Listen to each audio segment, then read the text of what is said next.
Oke, baik. Bismillahirrahmanirrahim. Assalamualaikum warahmatullahi wabarakatuh. Waalaikumsalam warahmatullahi wabarakatuh. Sambil menunggu barangkali masih ada yang proses join atau masih sedang berdinas ya, enggak apa-apa. Kuliah hari ini akan direkam sehingga nanti mungkin yang berhalangan untuk join bisa belajar kembali melalui rekaman yang akan saya bagikan. Oke, baik Ibu-Ibu, hari ini kita akan diskusi kembali terkait asuhan kebidanan nifas dan menyusui. Ada dua materi yang akan saya sampaikan hari ini. Materi yang pertama adalah terkait dengan ASI, di mana materi ini sebenarnya adalah terhutang pada saat waktu itu bertabrakan dengan libur Idul Fitri. Dan kemudian materi yang kedua adalah materi tentang lab kelas untuk dokumentasi KB. Nah, sebelum memulai perkuliahan hari ini, saya reminder kembali ya bahwa pekan ini setelah mulai dari UTS adalah waktunya untuk lab kelas dan lab skill. Lab kelasnya sama seperti perkuliahan teori ya dengan daring. Nanti akan dijelaskan berbagai macam prasat. Nanti biasanya yang disampaikan adalah SOP dan juga contoh praktikumnya. Nah, kemudian untuk lab skill-nya sebagai tambahan informasi, nanti ujian secara OSCE-nya di semester ini akan dilakukan secara daring, secara keseluruhan. Semuanya online, tidak ada yang luring seperti semester kemarin. Jadi untuk lab skill-nya, saran rekomendasinya adalah dilakukan juga secara daring, karena OSCE-nya juga daring. Tapi monggo kalau misalnya memang ada teman-teman, ada kelas yang menghendaki untuk lab skill-nya luring, nanti bisa menghubungi saya selaku PJMK di Nifas ini untuk saya atur waktunya supaya dosen-dosennya yang akan masuk di dalam lab skill juga bisa menyesuaikan. Gitu ya, tapi andai kata berkenan untuk daring, monggo silahkan, tidak apa-apa, tidak perlu luring karena OSCE untuk di semester ini di kelas AC seluruhnya insya Allah dilaksanakan secara daring. Begitu ya, nanti silakan berdiskusi kembali di kelas untuk menyepakati bagaimana lab skill-nya. Oke, baik. Berikutnya kita akan mulai perkuliahan hari ini. Saya akan share screen. Perkuliahan hari ini tentunya adalah record dari perkuliahan di kelas sebelumnya. Nanti di sesi seperti biasa, di sesi diskusi akan saya fasilitasi tersendiri. Ini untuk kuliahnya saja yang memakai record. Baik, saya share screen dulu.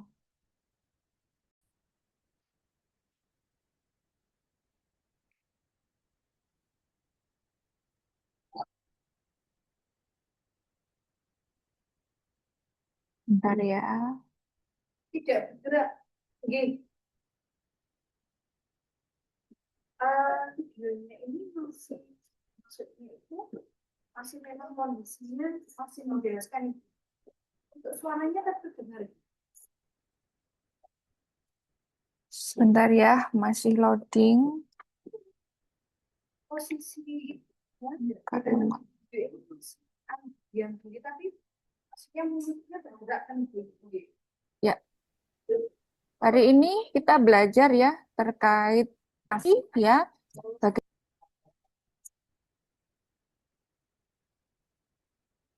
bagaimana kandungan gizi dari ASI, kemudian nanti perbandingan dengan susu sapi,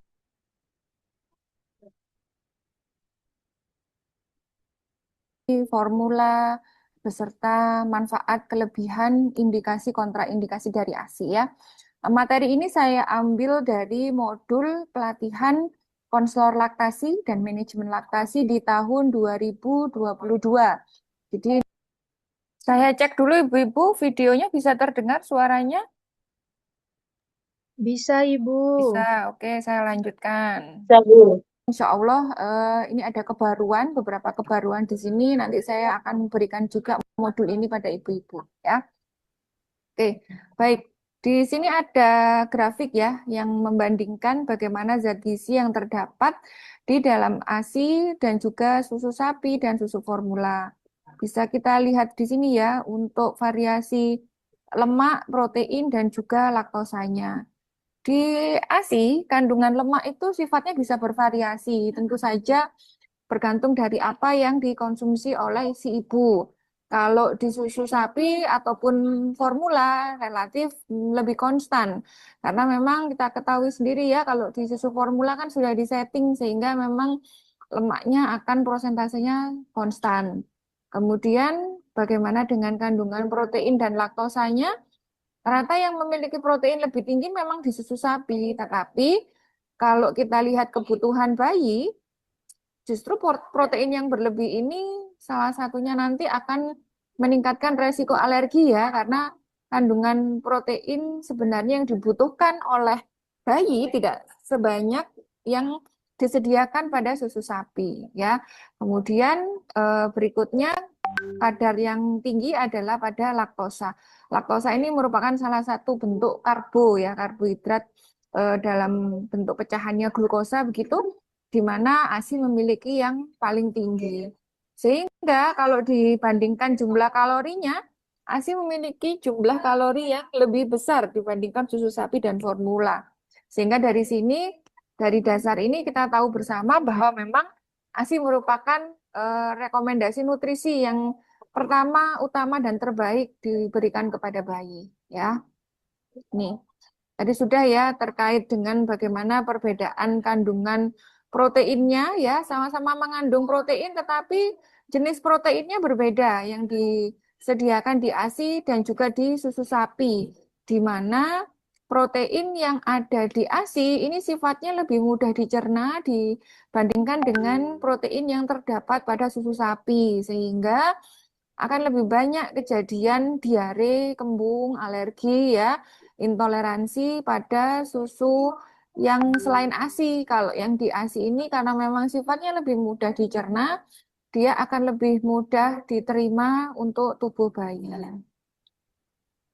Ini untuk perbedaan proteinnya hampir sama ya. Intinya proteinnya ini adalah lebih ideal yang terkandung di dalam ASI. Bagaimana dengan perbedaan lemaknya? ASI dan susu sapi maupun formula. Di ASI terdapat asam lemak esensial dan juga enzim lipase. Pada susu sapi dan formula bisa mungkin ditambahkan asam lemak esensial, tapi sifatnya harus ditambahkan ya. Jadi tidak serta-merta ada. Demikian pula enzim lipase. Enzim lipase tidak ada di susu sapi maupun susu formula. Yang tersedia dalam bentuk alami hanya ada di ASI ya. Asam lemak esensial, enzim lipase ini berguna sekali untuk proses metabolisme, pencernaan dan juga imunitas di tubuh bayi. Sehingga insya Allah bayi-bayi dengan konsumsi ASI, terutama ASI eksklusif, akan memiliki kekebalan lebih baik dibandingkan yang susu formula ataupun susu sapi. Untuk kandungan vitaminnya ya, dominan di ASI, vitamin B, C, dan A-nya, kita lihat vitamin C lebih tinggi, sehingga wajar ya kalau ASI memiliki proteksi untuk imunitas di tubuh bayi, karena salah satu kandungan vitamin C juga yang tertinggi dibandingkan dengan susu sapi. Untuk zat besinya lebih banyak kandungan zat besinya di susu sapi, namun kita lihat seberapa kebutuhan yang dibutuhkan oleh bayi. Nah, dari sini, dari grafik ini terlihat ya, untuk penyerapan zat besi yang dibutuhkan oleh bayi itu lebih optimal yang dimiliki ASI sesuai dengan kebutuhan bayi dibandingkan dengan susu sapi yang memiliki zat besi lebih banyak, namun prosentase penyerapannya yang warna pink ini lebih sedikit ya, karena memang kebutuhan kandungan zat besi dari bayi yang ideal adalah sesuai yang ada di kandungannya ASI dibandingkan susu sapi. Baik, ini adalah bagaimana ASI memberikan perlindungan terhadap infeksi. Jika ada ibu yang mengalami infeksi, sel darah putih akan membuat antibodi. Sebagian antibodinya mengalir ke payudara dan antibodi dalam ASI akan turut serta melindungi bayi dari infeksi. Sehingga bayi dengan konsumsi ASI akan lebih minim untuk mengalami sakit ya ataupun infeksi. Ini adalah ringkasan perbedaan antara ASI, susu sapi, dan juga susu formula, baik dalam kategori protein, lemak, karbohidrat, vitamin mineral, faktor anti-infeksi, maupun faktor pertumbuhan. Proteinnya jumlahnya tepat dan mudah dicerna pada susu sapi, terlalu banyak dan sulit dicerna. Susu formula jumlahnya biasanya dikurangi, kualitasnya hampir mirip seperti susu sapi. Untuk lemaknya ada asam lemak esensial, ada lipase, enzim lipase untuk membantu metabolisme pencernaan. Pada susu sapi tidak ada keduanya, dan pada susu formula biasanya asam lemaknya dalam bentuk penambahan ya, dalam bentuk buatan. Dan untuk enzim lipasenya tidak ada, sama-sama tidak ada. Sehingga susu sapi maupun susu formula akan lebih banyak kejadian diare, alergi, kembung pada bayi dibandingkan dengan ASI. Untuk komponen karbohidratnya, pada ASI banyak terdapat laktosa dan oligosakarida yang bersifat anti-infeksi. Kemudian pada susu sapi sedikit laktosa dan oligosakarida sehingga ini tidak cocok sebenarnya untuk pencernaan bayi. Pada susu formula, laktosa dan sukrosanya kurang, lebih sedikit dibandingkan oligosakaridanya. Sehingga biasanya susu formula cenderung rasanya lebih manis ya. Memang rasa manis ini akhirnya kalau terkena pada lidah bayi, balita begitu, akan menimbulkan sensasi rasa yang cenderung disukai karena lebih manis. Tapi manisnya ini juga sebenarnya tidak terlalu dibutuhkan dalam jumlah yang banyak, justru berbahaya dan ada resiko merusak ini ya, struktur gigi sehingga bayi, balita yang mengkonsumsi susu formula, terutama konsumsinya sebelum tidur begitu, biasanya nanti akan mengalami permasalahan pada giginya. Giginya menjadi terkikis begitu. Oke. Untuk vitamin dan mineralnya pada ASI ini jumlahnya adekuat jika ibu cukup mengkonsumsi nutrisi yang baik. Pada susu sapi terdapat zat besi dan vitamin A, kemudian vitamin C-nya rendah. Ditambahkan vitamin dan mineral yang cukup pada susu formula. Dan kita ketahui bersama, penambahan vitamin, mineral, maupun tadi misalnya ada penambahan asam lemak esensial, semakin kompleks jumlahnya, harga susu formulanya pasti akan juga semakin mahal. Jadi secara faktor ekonomi ini juga akan banyak ketimpangan ya antara susu formula dengan ASI. Untuk faktor antiinfeksinya, terdapat imunoglobulin A, laktoferin, lisosim, dan juga berbagai sel yang sifatnya sebagai faktor antiinfeksi secara alami terdapat pada ASI. Sedangkan ini tidak terdapat pada susu sapi maupun juga susu formula. Kalau ada susu formula mengklaim bahwa dirinya mengandung faktor antiinfeksi, sifatnya adalah penambahan, jumlahnya sedikit, tidak adekuat, dan sekali lagi nanti dengan adanya penambahan itu pasti akan menambah tinggi secara nilai ekonomi dari susu formula itu sendiri.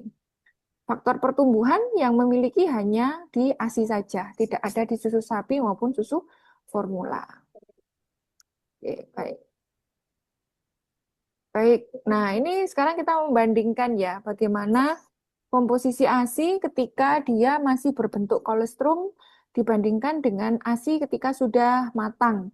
ASI yang sudah matang, sudah matur, ada dibagi menjadi susu yang awal ya, pada saat awal diminum atau diperah, dan juga ada yang sifatnya akhir, yang sudah diminum atau diperah di pertengahan sampai dengan di akhir. Ini perbedaannya. Kandungan laktosanya tentu semakin dia matur akan semakin banyak. Untuk kandungan proteinnya tertinggi adalah memang pada saat masih menjadi kolostrum, dan kandungan lemaknya tertinggi adalah ketika menjadi susu yang akhir, susu matur yang akhir ya. Kandungan protein yang tinggi pada saat dia masih menjadi kolostrum, kolostrum biasanya kita jumpai pada saat bayi masih dalam usia neonatus ya, di mana protein ini akan besar sekali pengaruhnya untuk pertumbuhan maupun perkembangan bayi di awal-awal kehidupannya. Dia akan banyak membackup metabolisme di dalam tubuh karena memang bayi pada saat neonatus belum bisa secara sempurna untuk melakukan metabolisme sendiri. Jadi nanti yang membackup di pencernaannya adalah dari proteinnya yang terkandung banyak di kolostrum. Nanti semakin dia matur, memang kandungan proteinnya turun karena tubuhnya metabolismenya sudah menjadi semakin sempurna. Gitu. Jadi, kenapa menyusui bayi itu tidak hanya di 5 menit pertama, tidak demikian ya, tetapi menyusui bayi yang efektif itu ya setidaknya 15-20 menit. Karena kita memang membutuhkan komposisi dari susu akhir. Karena kemudian yang dikonsumsi hanya susu awal, kandungannya juga kurang adekuat atau kurang maksimal. Ini adalah gambar perbedaan ya, di mana yang paling kiri ini adalah kolostrum, warnanya lebih kekuningan, lebih kental konsistensinya dibandingkan dengan yang di tengah. Ini adalah ASI matur yang diperah di awal, dan ini adalah ASI matur yang diperah di akhir dengan kandungan nutrisi yang lebih ideal. Oke. Untuk kolostrum sendiri, kandungannya ada antibodi berguna untuk melindungi dari infeksi, sel darah putih juga melindungi dari infeksi, ada pencahar untuk membersihkan mekonium dan mengurangi kuning, ikterus fisiologis pada bayi ya, sehingga ketika di periode awal bayi itu turun berat badannya, karena mungkin bisa jadi ada gangguan pada metabolisme di pencernaan, itu sebenarnya masih relatif normal karena ada kandungan pencahar juga di dalam kolostrum. Ada faktor pertumbuhan yang membantu usus menjadi matang, mencegah alergi dan intoleransi, dan kolostrum juga kaya vitamin A untuk mengurangi keparahan infeksi dan mencegah penyakit mata. Keuntungan, kita beralih selanjutnya setelah tadi sudah komposisi, keuntungan psikologis dari menyusui menimbulkan ikatan emosi, kedekatan hubungan kasih sayang antara ibu dan anak atau bonding. Ibu lebih puas secara emosional, bayi jarang menangis, ibu berperilaku lebih menyayangi karena lebih dekat dengan bayinya, dan meniadakan keinginan untuk menyiksa atau menelantarkan bayinya. Secara perkembangan, bayi yang diberikan ASI lebih baik perkembangan kecerdasannya berdasarkan tes kecerdasan pada di masa kanak-kanaknya. Tentu ini tidak bisa berdiri sendiri ya, kalau kita bilang perkembangan kecerdasan tetap membutuhkan bantuan juga dari stimulus. Tidak bisa kalau hanya karena faktor diberikan ASI tanpa diberikan stimulus, kemudian perkembangannya menjadi optimal atau maksimal, tidak bisa ya. Harus tetap beriringan dengan adanya stimulus. Oke. Ini adalah grafik resiko diare berdasarkan metode pemberi makanan. Dilakukan penelitian di Filipina pada bayi berusia 2-6 bulan. Resiko diare paling sedikit, paling kecil adalah ketika bayi hanya diberikan ASI. Dan resikonya akan signifikan meningkat pada bayi dengan pemberian ASI dan cairan non-nutrisi, ASI dan cairan nutrisi, dan paling tinggi adalah pada mereka kelompok yang tidak diberikan ASI. Jadi karena memang ASI punya komposisi yang ideal untuk pencernaan, dia akan pasti akan sesuai dengan kebutuhan pencernaan dari bayi. Di samping itu, memiliki antibodi yang bisa mencegah dari penyakit-penyakit yang disebabkan karena infeksi. Salah satunya adalah diare ini. Ini adalah grafik resiko kematian karena pneumonia berdasarkan metode pemberian makanan. Penelitian dilakukan di Brazil pada bayi usia 8 hari sampai 12 bulan. Ini resiko kematian akibat pneumonia akan semakin tinggi ya dibandingkan dengan mereka yang hanya mendapatkan ASI. Dan paling tinggi adalah mereka yang hanya mendapatkan susu formula. Karena memang ketika diberikan susu formula saja ya, ini masih mending kalau ASI dan susu formula masih bercampur. Tapi kalau dominan hanya susu formula saja, ini sama sekali tubuhnya tidak mendapatkan imunitas yang baik.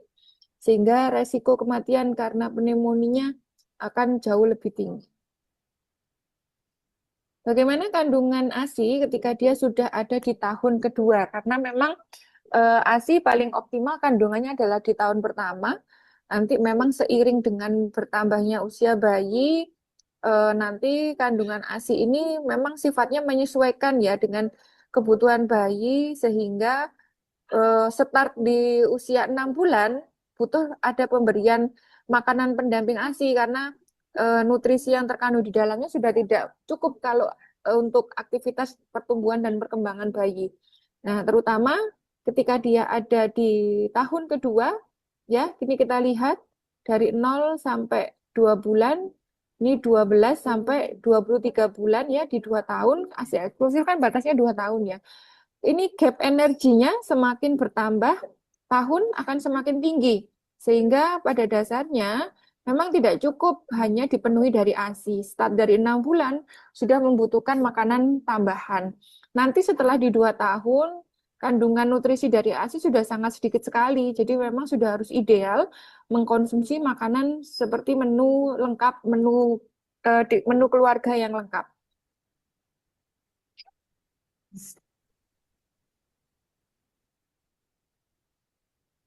Berikut adalah bahaya pemberian dari susu formula. Pemberian susu formula akan dapat mengganggu bonding. Bayi akan lebih mudah mengalami diare dan infeksi saluran pernapasan, lebih mudah menjadi alergi dan tidak cocok atau intoleransi, berpotensi menyebabkan diare yang menetap maupun kronis, meningkatkan resiko beberapa penyakit kronis, contohnya seperti diare, pneumonia, begitu. Ada resiko kekurangan gizi, kekurangan vitamin A, kelebihan berat badan karena kandungan gula yang terlalu tinggi pada susu formula, meningkatkan resiko kematian pada bayi dan nilai tes kecerdasan yang lebih rendah. Untuk ibu, pemberian susu formula akan mempercepat potensi untuk hamil kembali karena ibu tidak mendapatkan keuntungan dari metode aminorelaktasi. Berikutnya akan meningkatkan resiko anemia, kanker ovarium, dan juga kanker payudara.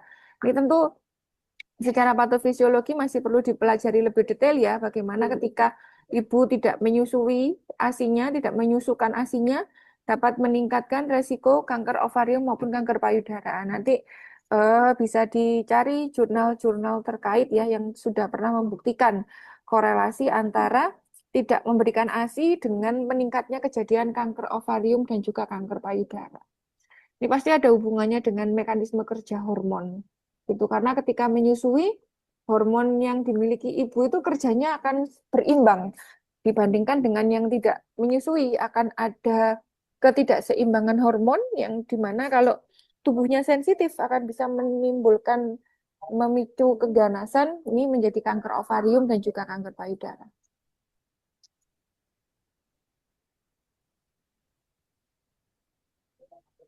Oke. Baik, rekomendasinya menginisiasikan proses menyusui pada 1 jam pertama, menyusui bayi secara eksklusif sampai usia 6 bulan, memberikan makanan pendamping ASI pada saat bayi berusia 6 bulan, meneruskan sampai bayi berusia 2 tahun atau lebih. Tapi dengan catatan tetap mempertimbangkan bagaimana pendampingan nutrisi dari makanan tambahannya.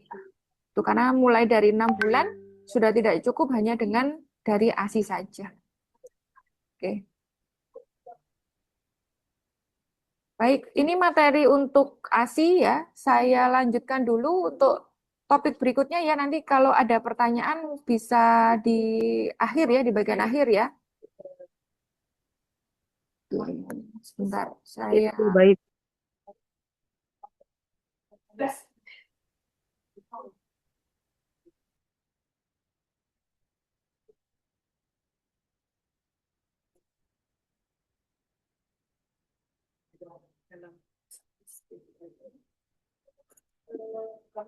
sebentar ya, masih loading.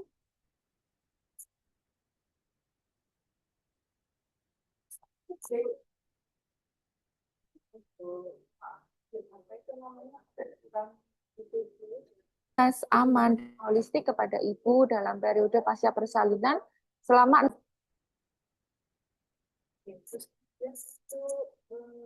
6 minggu penuh. Dokumentasi yang terstruktur memastikan kesinambungan perawatan, memungkinkan deteksi dini komplikasi, serta dapat memberdayakan ibu dan keluarga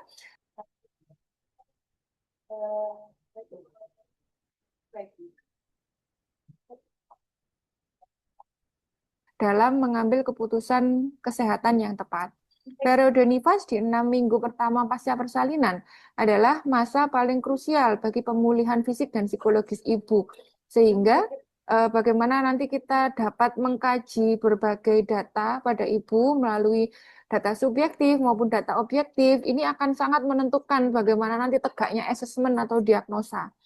Karena ini harus betul-betul digali dengan benar agar periode krusial ini tentu menjadi periode yang mudah untuk dilalui oleh seorang ibu ya. Nah, mendapatkan asuhan sesuai dengan kebutuhan dari masing-masing ibu. 7 langkah Farni masih sama ya, ada pengumpulan data dasar, interpretasi data, identifikasi masalah, tindakan segera, perencanaan asuhan, implementasi, dan juga evaluasi.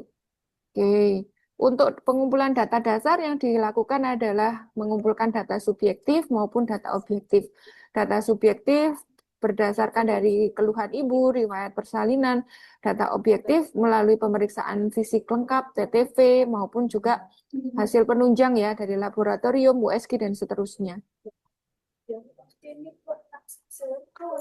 Tujuannya untuk mendapatkan gambaran lengkap dan akurat terkait dengan, oh sorry terpencet, sesuai dengan kondisi ibu sebagai pondasi utama seluruh pengambilan keputusan klinis. Data yang akurat adalah landasan untuk menegakkan diagnosa dan menyusun rencana asuhan yang tepat sehingga kesalahan klinis dapat diminimalkan. Untuk interpretasi data, ini adalah menganalisa, mengintegrasikan seluruh data yang terkumpul untuk merumuskan diagnosa kebidanan atau masalah spesifik yang dialami selama ibu menjalani masa nifasnya. Diagnosa kebidanannya ini adalah kondisi yang ditangani secara langsung oleh bidan sesuai dengan kewenangannya berdasar hasil analisis dan data klinis. Jadi nanti dalam menentukan diagnosa kebidanan ini harus diikuti dengan pemahaman tentang berbagai nomenklatur kebidanan yang mengatur tentang diagnosa kebidanan. Jadi misalnya kalau untuk ibu nifas yang masuk dalam nomenklatur kita boleh mencantumkan misalnya ibu dengan depresi postpartum, misalnya dengan bendungan ASI itu boleh ya.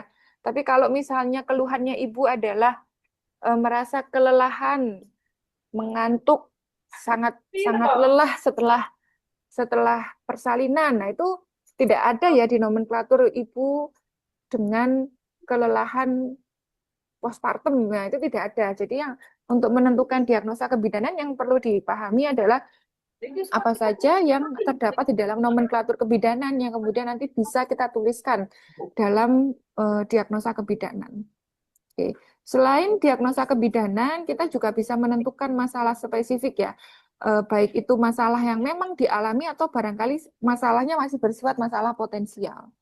Di sini yang dimaksud adalah kondisi yang memerlukan perhatian khusus, tetapi bukan diagnosis formal seperti kecemasan, kurang percaya diri. Ini bisa masuk menjadi masalah, tapi bukan dituliskan di dalam diagnosa. Kebutuhan ibu merupakan identifikasi kebutuhan akan edukasi, dukungan psikologis, dan informasi yang relevan bagi ibu dan keluarga. Langkah berikutnya adalah identifikasi diagnosa maupun masalah potensial. Tujuannya mengantisipasi kemungkinan diagnosa atau masalah lain yang bisa muncul berdasarkan pola data yang ada, bahkan sebelum masalah tersebut benar-benar terjadi. Tujuannya adalah mencegah komplikasi sebelum berkembang lebih jauh. Contoh masalah potensial pada nifas adalah perdarahan pasca persalinan, infeksi, sepsis, trombosis vena, maupun depresi pasca persalinan. Contoh misalnya tadi ya, ketika seorang ibu memiliki masalah dengan tidurnya dan merasa sangat kelelahan, memang tidak masuk di dalam diagnosa, tapi ini bisa masuk di dalam masalah. Kalau itu tidak teratasi dengan baik ya, pengkajian pada DS maupun DO tidak terangkat, lalu tidak muncul, masalah berikutnya yang bisa timbul, ibu bisa sampai mengalami depresi pasca persalinan karena merasa kelelahannya luar biasa, tidak ada yang membantu, tidak ada support. Nah, itu akan menjadi masalah potensial. Jadi, harapannya masalah yang ditemukan di sini, di langkah kedua ini, harus mendapatkan penanganan intervensi yang spesifik, intervensi yang baik, agar masalah potensialnya tidak terjadi. Oke, kebutuhan segera. Kebutuhan segera merupakan tindakan kebutuhan yang memerlukan tindakan segera, baik itu berupa kolaborasi, konsultasi maupun rujukan ke fasilitas yang lebih tinggi untuk menjamin keselamatan jiwa ibu maupun bayi. Tindakan mandiri bidan yang bisa dilakukan sesuai dengan kewenangannya, seperti misalnya melakukan masase uterus pada atonia yang sifatnya ringan. Namun perlu dipertimbangkan untuk kolaborasi maupun rujukan jika memang tindakan awal yang dilakukan bidan secara mandiri ini hasilnya tidak signifikan. Kolaborasi tim medis melibatkan dokter spesialis obgyn atau nakes lain untuk kasus yang melampaui kewenangan bidan. Bisa juga ya, kita tidak selalu dengan obgyn, misalnya depresi pasca persalinan. Kita berkomunikasi juga dengan psikolog. Begitu bisa. Jadi kolaborasinya tidak harus dengan obgyn, walaupun memang kita dominannya nanti kerjasamanya adalah dengan obgyn. Melakukan rujukan segera ke fasilitas yang lebih tinggi jika memang ibu berada dalam kondisi kritis gawat darurat yang memerlukan tindakan penanganan lebih lanjut, misalnya eklamsi, sepsis, ataupun perdarahan.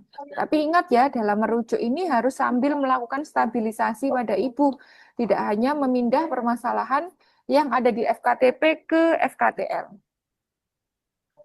Berikutnya adalah perencanaan asuhan yang menyeluruh.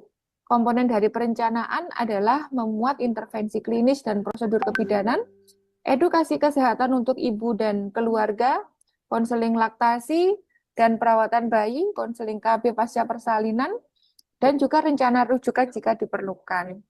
Menyusun rencana asuhan yang komprehensif, terstruktur, dan realistis berdasarkan seluruh temuan dari langkah sebelumnya, ini membutuhkan perencanaan yang baik. Perencanaan yang baik pasti akan memastikan semua aspek kebutuhan ibu akan tercapai, tidak ada yang terlewati.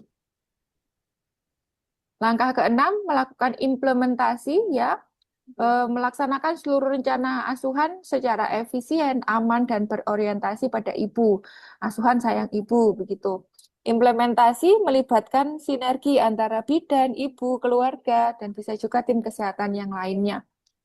Implementasi asuhan bisa terdiri dari tindakan klinis, edukasi konseling, maupun dokumentasi secara real time.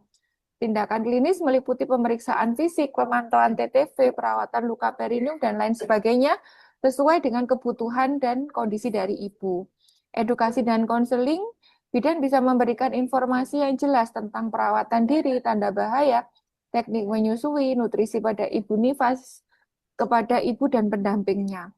Ya, tentu ini disesuaikan dengan mana kebutuhan ibu ya.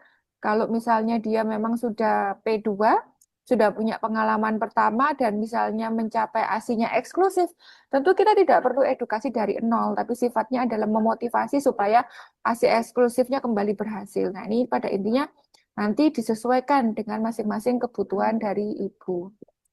Langkah ketujuh adalah evaluasi untuk meng-cross-check apakah ada hal-hal yang perlu dievaluasi. Menilai keefektifan seluruh asuhan yang sudah diberikan, apakah kondisi ibu membaik, kebutuhan ibu telah terpenuhi, dan apakah tujuan asuhan tercapai sesuai dengan rencana. Indikator dari keberhasilan ya dari ketika melakukan evaluasi diantaranya ketika kita menemukan TFU involusinya sesuai dengan hari nifas, lokea normal dan tidak berbau, ibu memahami bagaimana tanda bahaya nifas, laktasi berjalan lancar dan juga kondisi psikologis ibu yang stabil.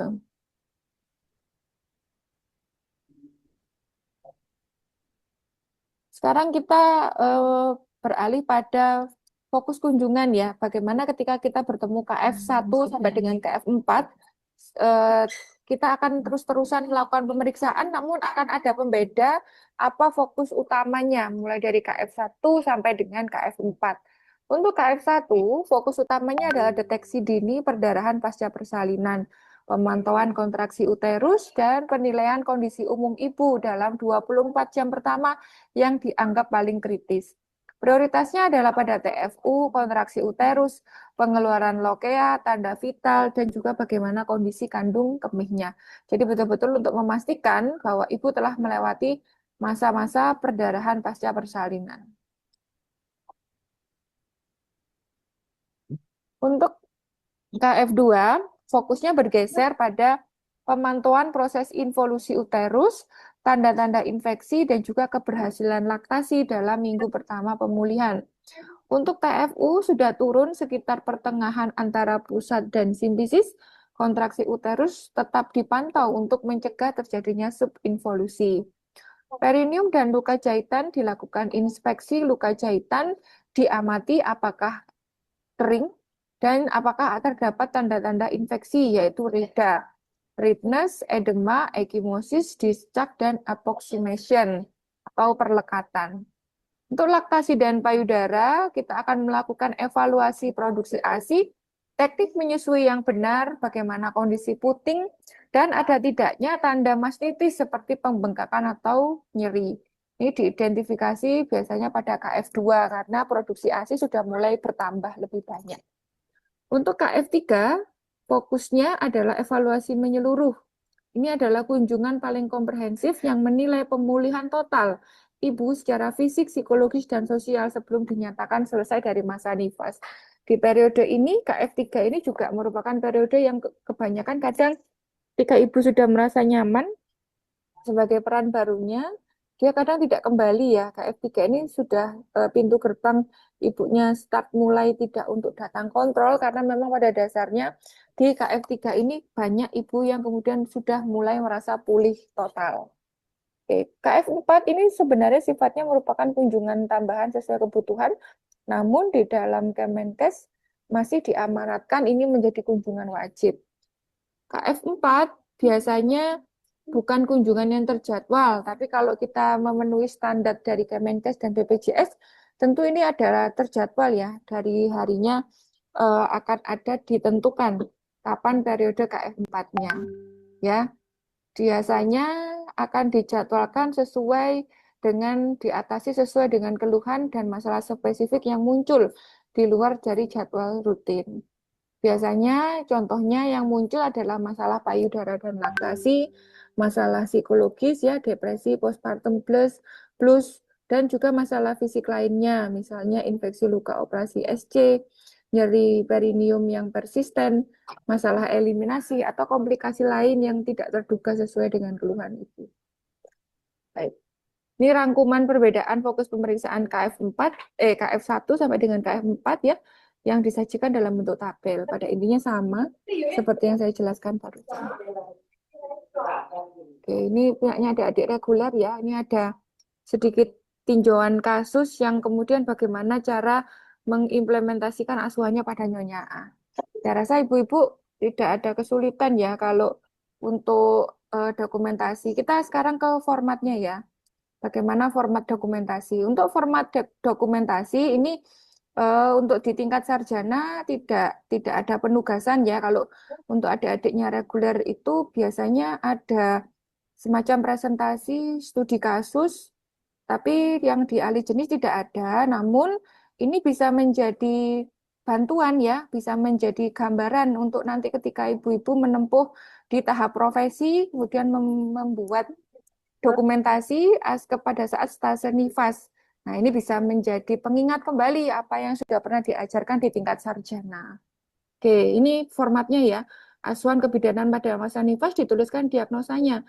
Tidak ada usia ibu ya di sini. Yang ada nanti adalah hari nifasnya. Jadi nyonyanya dituliskan, misalnya nyonya A atau nyonya B, kemudian papiahnya tanpa gravida karena ibunya sudah tidak gravid, sudah tidak hamil, nifas jam ke berapa atau hari ke berapa dengan jika memang ada kasus patologisnya.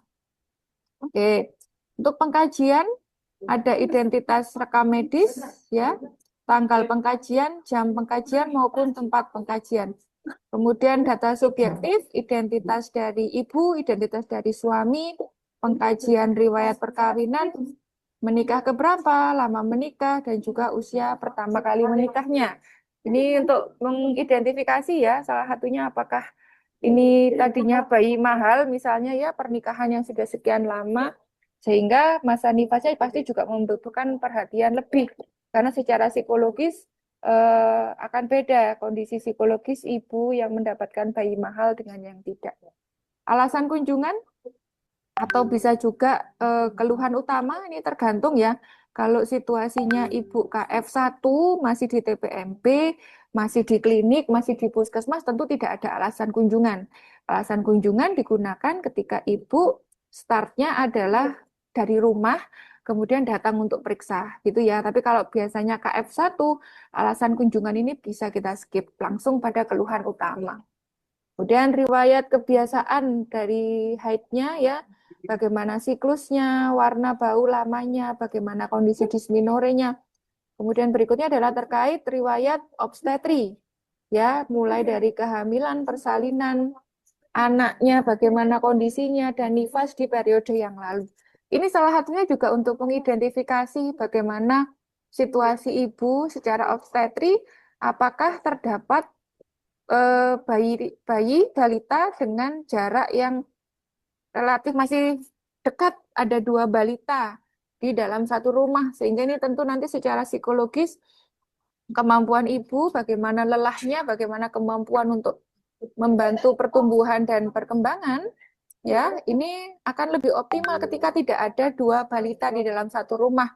Ini akan cenderung terganggu ketika akan ada berkurang ya konsentrasi perhatian waktu lelahnya ibu ketika ada dua balita di dalam rumah. Nah, ini kan masuk dalam kalau di skor Puji Rohyati berarti persalinan yang saat ini akan menjadi terlalu dekat atau bisa jadi kita identifikasi menjadi terlalu banyak kalau memang ternyata jumlah anaknya sudah lebih dari 3 begitu ya. Itu kan juga menjadi faktor resiko ya. Oke. Kemudian kita juga mengkaji bagaimana riwayat kehamilan, persalinan, dan nifas yang sekarang. Untuk ANC-nya dia berapa kali, bisa dibentuk menjadi tabel juga bisa ya. Keluhannya, mendapat terapi apa saja. Ini untuk identifikasi ibunya kemarin rutin nggak ANC-nya. Nanti akan terbentuk pola yang sama. Biasanya ibu yang aware ya, memiliki perhatian lebih dengan kehamilannya, ya ANC-nya rutin bisa sampai 6 kali, 8 kali, 10 kali.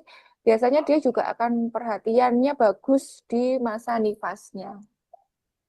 Bagaimana kondisi persalinannya, ya, apakah kemarin ada komplikasi atau tidak, ini berpengaruh nanti di kondisi nifasnya karena persalinan yang terjadi dengan ada komplikasi, masa pemulihan nifasnya tentu akan berbeda dengan persalinan tanpa komplikasi. Sebagai contoh saja ya, misalnya pada saat persalinan headingnya ada di level grade 3 atau bahkan grade 4.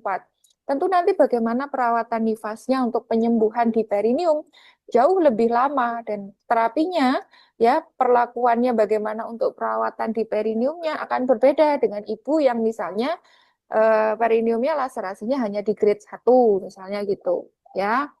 Oke. Kemudian riwayat KB kita identifikasi bagaimana ini kalau riwayat KB-nya lebih dari satu boleh dibentuk menjadi tabel sama seperti di riwayat obstetri tadi. Ini untuk kita tahu bagaimana pengalaman ibu dalam ber-KB di kehamilan yang sebelumnya untuk kemudian bisa punya gambaran penggunaan kontrasepsi atau KB di nifasnya yang sekarang. Apakah kontrasepsi yang dulu itu sudah tepat, ibunya memang cocok dan bisa menggunakan kembali, atau barangkali dia butuh diedukasi untuk mengganti jenis kontrasepsinya. Ya, contoh juga misalnya kalau dikaitkan dengan riwayat obstetri pada ibu dengan multigrande ya, misalnya ini sudah persalinan keempat, anak keempat tentu nanti persalinan nanti tentu untuk KB-nya akan direkomendasikan dengan metode kontrasepsi mantap begitu. Karena kalau jumlah anaknya sudah terlalu banyak kan nanti bertambah faktor resikonya ya. Kemudian pengkajian di riwayat kesehatan, ada kesehatan sekarang, lalu dan keluarga ya. Hal-hal yang perlu ditanyakan yang akan berkaitan dengan kondisi kesehatan nifasnya saat ini. Kemudian pola kebiasaan sehari-hari pada saat nifas, bagaimana pemenuhan nutrisinya, istirahatnya, aktivitas, eliminasi, dan juga personal hygiene. Ini tentu untuk menunjang terjadinya involusi uterus ya, kembalinya seperti semula, ini sangat berkaitan dengan bagaimana ibu mampu melakukan kebiasaan pola sehari-hari yang baik, benar, dan juga sehat. Mengkaji kondisi psikososial spiritual ini dan juga latar belakang sosial budaya, ini adalah hal yang sering terlupakan ya. Bagaimana kemudian definisi sehat bukan hanya secara fisik ya, tapi kita juga harus memikirkan bagaimana mental dari seorang ibu ya terhadap situasi yang ada di rumah, hubungan dengan suaminya, hubungan dengan mertuanya, bagaimana dia memandang bayinya sebagai beban misalnya ya, atau mungkin sudah mampu beradaptasi dengan baik dengan keberadaan bayinya.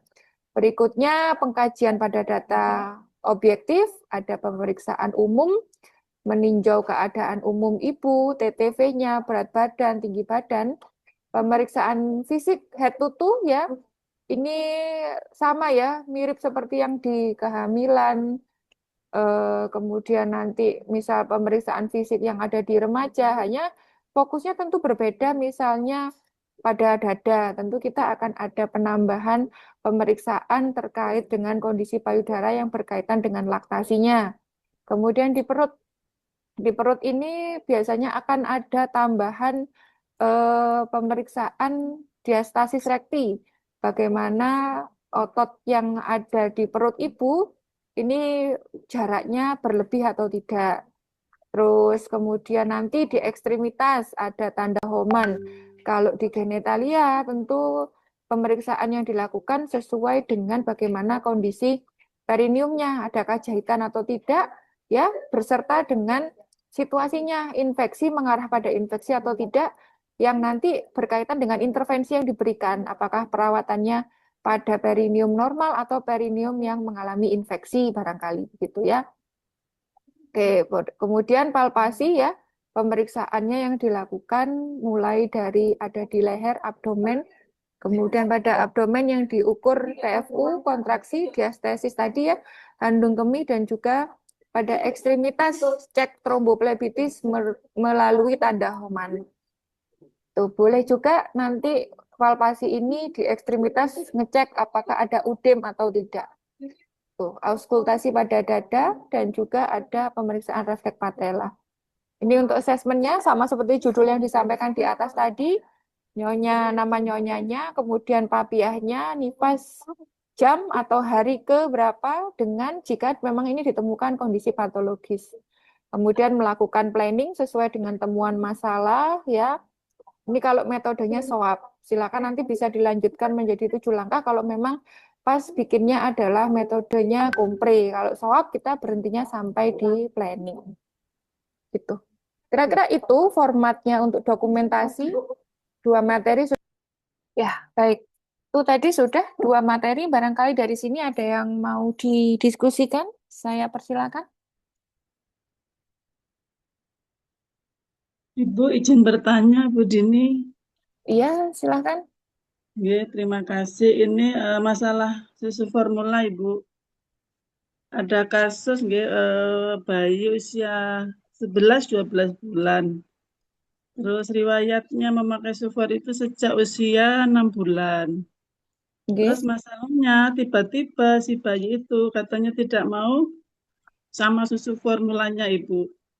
Jadi kira-kira penyebabnya apa? Terus rencana solusinya seperti apa? Mungkin hanya itu, Ibu. Matur nuwun. Oke, pakai susu formula sejak 6 bulan, ketika di Nggih. usia 11-12 bulan tiba-tiba menolak susu formulanya. Iya, nggih. Katanya hanya itu saja ya, Bu. Jadi, Iya, Ibu. oke, kalau datanya hanya seperti itu, saya sendiri tidak bisa memastikan apakah menolak susu formulanya itu karena dari susu formulanya atau bisa dari faktor yang lainnya. Memberikan susu formulanya pakai apa, Bu? Dot. Hmm, iya, pakai dot. Ini kasusnya kan ikut mbahnya, nggak ikut Oke. ibunya. Ya, menggunakan dot. Kita butuh data tambahan ya, apakah dotnya ini mungkin ada ya tipe model karet dot itu kan banyak model ya, apakah menggunakan yang modelnya tetap atau mungkin diganti atau mungkin ada yang bagian di rongga mulutnya sedang nyeri, sedang sakit. Ini kan perlu data yang lebih kompleks sebenarnya. Tapi yang jelas kalau sebenarnya dia menggunakan susu formula yang tetap, harusnya tidak ada yang berubah karena susu formula kan memang kalau dibuat dari pabrikan pasti setiap produksinya itu akan punya komposisi yang sama. Berbeda dengan ASI yang bisa berubah komposisinya tergantung dari status gizi dari si ibu, tergantung dari apa yang dikonsumsi. Kalau susu formula kan relatif tetap, sehingga memang perlu data tambahan yang cukup ya, masih perlu banyak yang dikaji, baik dari pemeriksaan fisik maupun anamnesa mendalam untuk bisa memastikan apakah memang yang menyebabkan penolakan itu dari susu formulanya. Kalaupun bayinya menolak ini kan menolaknya seperti apa? Apakah dia muntah, menjadi diare, menolak disusui, atau bagaimana? Itu perlu data tambahan ke sana sih, Bu. Tidak bisa serta-merta disimpulkan karena dari susu formulanya. Karena kalau prinsipnya susu formula tidak akan berubah karena dia bentuk dari pabrikannya pasti akan relatif tetap. Begitu, Ibu. Oh, Gitu. Dan nggih, Bu. pada intinya gini sih, Bu. Susu formula itu mereknya kan banyak ya, mereknya banyak. Setiap merek itu punya promosi keunggulannya masing-masing. Biasanya ya ada yang mengklaim tinggi DHA, ada yang mengklaim dia misalnya rendah gula, ada penambahan FE-nya dan sebagainya. Pada prinsipnya semua susu formula sudah melalui uji klinis, dia aman untuk dikonsumsi bayi, kecuali memang untuk bayi tertentu yang intoleransi terhadap laktosa, sehingga memang susu formula juga tersendiri. Nah, susu formula akhirnya kalau seperti itu, banyak sering pertanyaan juga kita sebagai bidan, Bu, susu formula sebenarnya yang paling bagus nanti untuk bayi saya apa ketika memang si ibu tidak bisa melanjutkan ASINya. Nah, kalau ditanya seperti itu, kita secara etis kan tidak boleh ya Bu sebenarnya menyebutkan merek A, merek B begitu. Tapi pada dasarnya susu formula yang baik untuk bayi ya yang cocok gitu. Tidak tidak menunjuk satu dua merek tertentu, tapi mana yang cocok untuk bayinya, tidak menyebabkan bayinya konstipasi, tidak menyebabkan diare ya, kemudian dapat dicerna dengan baik, berat badannya juga meningkat sesuai dengan kurva pertumbuhannya, yaitu berarti adalah susu formula yang baik untuk bayi itu gitu. Kalau misal tadi ditemui kasus tiba-tiba pada usia tertentu dia tidak cocok, ya simpelnya memang dicoba berganti susu formula yang lain sampai dengan keluhannya atau bayinya menerima lagi susu formulanya. Tapi jangan lupa sebelum mengklaim ini permasalahannya pada susu formula, kita perlu kaji berbagai aspek ya. Jangan-jangan ada suatu ketidaknyamanan di tubuh bayinya sehingga dia rewel, sehingga dia menolak. Kemudian kondisi psikologis bayi juga mungkin dia butuh bonding dengan orang tuanya karena tadi berjauhan, itu perlu dipertimbangkan juga. Tidak serta-merta di susu formulanya. Pada intinya susu formula itu relatif aman sepanjang dia cocok, tidak ditolak oleh tubuh bayi, misalnya tidak dimuntahkan, tidak menyebabkan diare, konstipasi, itu tidak masalah. Mau susunya berganti merek apapun, dia manfaat dan kegunaannya itu relatif tujuannya sama semuanya untuk membantu pertumbuhan dan perkembangan bayi. Saya rasa begitu Bu intinya. Nggih. Oke. Nggih, matur Ya, nuwun Ibu. terima kasih kembali Bu untuk sharingnya. Oke, barangkali Nggih, ada sami-sami. ya diskusi yang lain, saya persilakan. Tidak ada Ibu-ibu, cukup? Cukup ya. Oke, baik. Kalau sudah tidak ada yang ditanyakan, saya ucapkan terima kasih untuk kesediaan waktu ibu-ibu. Kita diskusi di siang hari ini untuk menyelesaikan materi di Askep Nifas.